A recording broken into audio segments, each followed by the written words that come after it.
Welcome back to another video, everyone. So today I'm going to re-review, this time on the Nintendo Switch Vita in the Insanity Pack, Crash of the Titans, the black sheep of the Crash games. Yeah. So the classic Crash games are cool, yes, and so is Wrath of Cortex. Yeah, and how much the Crash games are cool, and so is Crash of the Titans, yeah. So yeah. And check out these cutscenes. They are stellar in many ways, but we'll get to that later, like I keep saying. Yeah. So yeah. Anyway, on to the gameplay. See, the gameplay is obviously pretty simple. And here's my gameplay on the Wii, known as the Nintendo Switch Vita. So here I am with Yeritza. And we're gonna talk about Crash of the Titans together, right? So yeah. Oh, and they got the classic dance as well since Crash 2, yeah. Right? Yeah. So yeah, all these Titans are obviously pretty cool, as I might say. So people might say, I don't like how the characters look or how the gameplay is, yeah. So the game begins with onto the story. The story is pretty simplistic, but it works, yeah. It starts with Carbon Crash being created, as a matter of fact. Yeah. However, they were created by Uka Uka and not Nina. How about that? So yeah. Oh, anyway, Crash was created in a lab, while Carbon Crash was created by Ray Gun, yeah.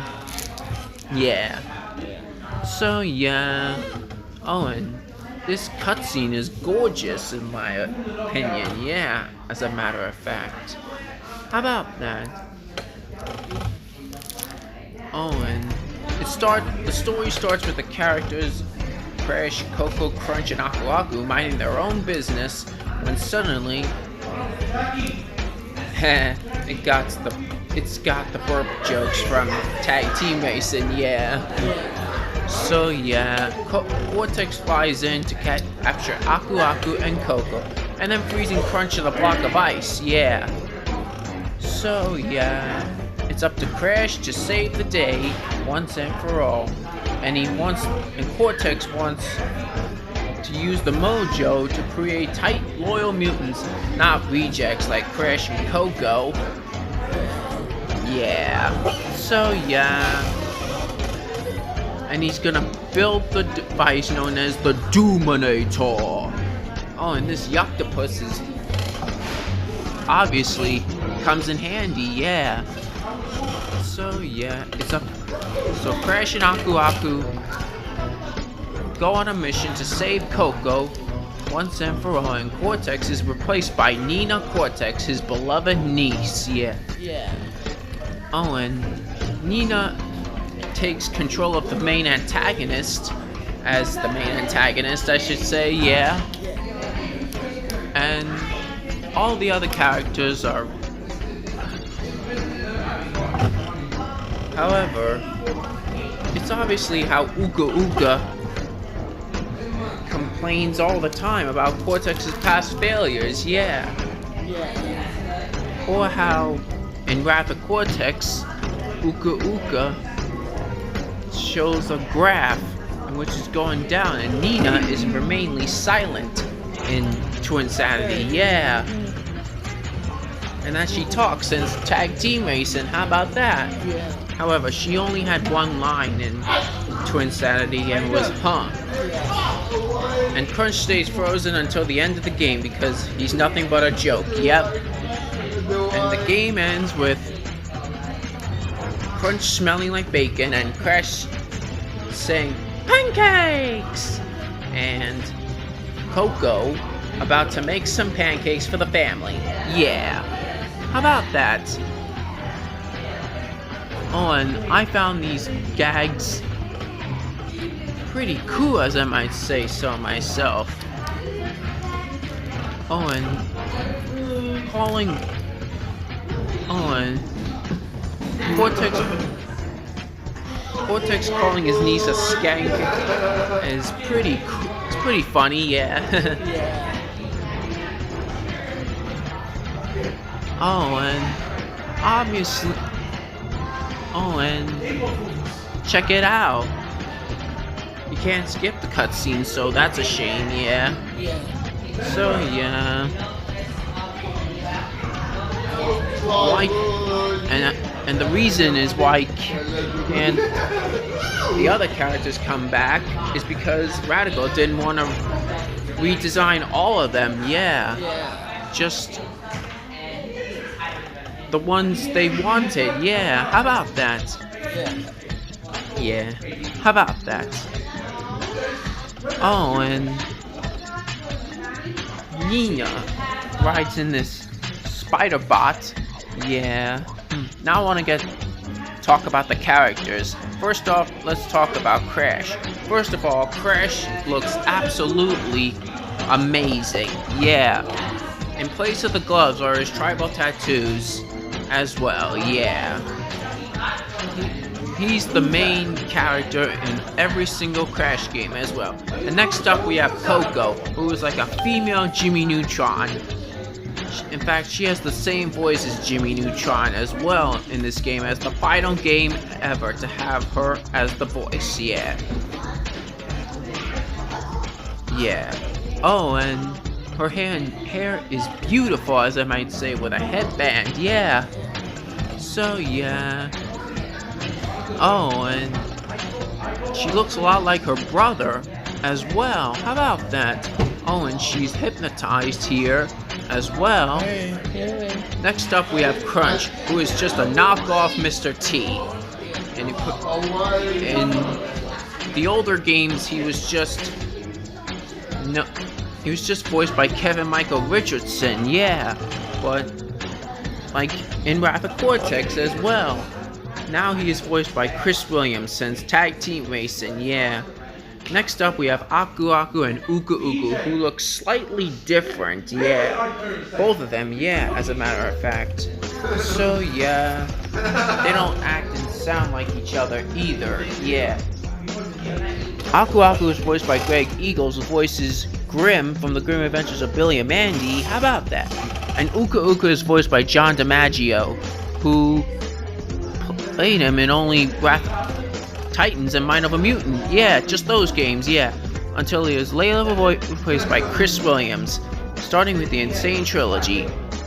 Oh, and he looks more menacing in Titans than he does in other games. Next up, we have Cortex, the ammo shooting scientist who likes to steal crystals and collect and shoot other characters, is now replaced with this character of Cortex. Yeah, how about that? So yeah. Oh, and very funny, Crash, yeah.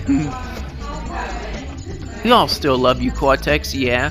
But anyway, there's Cortex's quote-unquote beloved niece, Nina Cortex, who was just remained silent in Twin Sanity, and pretty much had only one line, which was, "Ha!"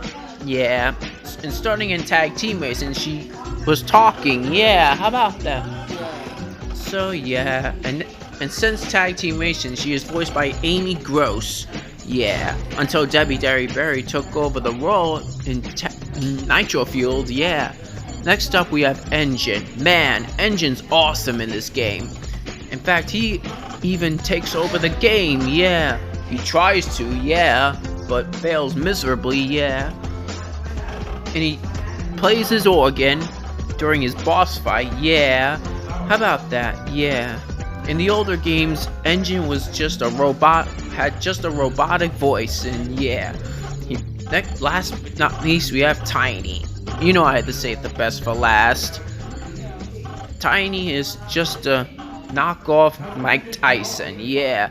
And he even and he even sounds like a gay Mike Tyson too, yeah. What the is this franchise? Yeah. Oh, and I don't mind Tiny in this game. So, if you like the new Tiny, that's fine. I'm not trying to say you're wrong and you can't like him. Whatever I just say is my opinion, yeah. Tiny just watches you beat up his minions, yeah. And then you chase him at the end of the level, yeah. In the older games, Tiny was just always mad and talked in incomplete sentences, and he didn't have, and he had just as much as a temper, yeah. Quite obviously, I think they completely changed the character that we all knew and loved. And in Titans, he didn't have much of a temper, yeah.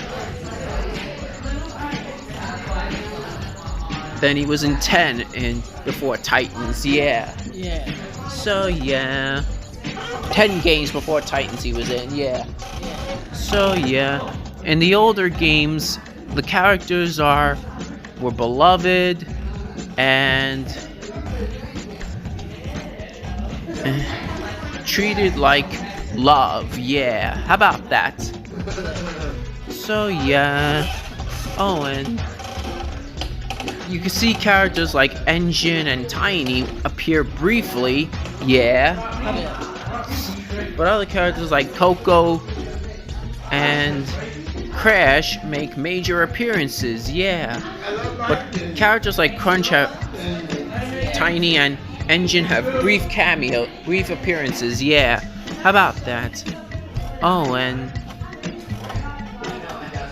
the enemies with round-shaped glasses, the lab scientists, are long gone and are replaced with minions, yeah. So yeah, just like that, yeah. And they're replaced with Rachnicians, Monkeys, koalas, you name it, yeah. And the characters talk in the credits, in which the people are thanking many others, yeah. So yeah. How about that? Oh, and obviously, you can point at many things as well, yeah. How about that? In Crash of the Titans, yeah. Oh, and how about that? Oh, and the ending is pretty simplistic, but it works, yeah. It ends with Coco saying, "Let's go home and make pancakes," and then Crash just says, "Pancakes!" like I said, yeah. And Cortex obviously calls his niece a skank. Yeah. Oh, and Uka Uka says one of the funniest parts is when Uka Uka gets the last laugh and he laughs, and he's laughing because he is, yeah. How about that? Oh, and I had a lot of stuff in mind, a lot of stuff I wanted to say about Crash of the Titans, yeah. So yeah. Anyway, that's all I have for this video. I hope you enjoy. Definitely subscribe if you're new here, and make sure you give this video a big thumbs up, comment, and share as well. So I'll see you all in my next video.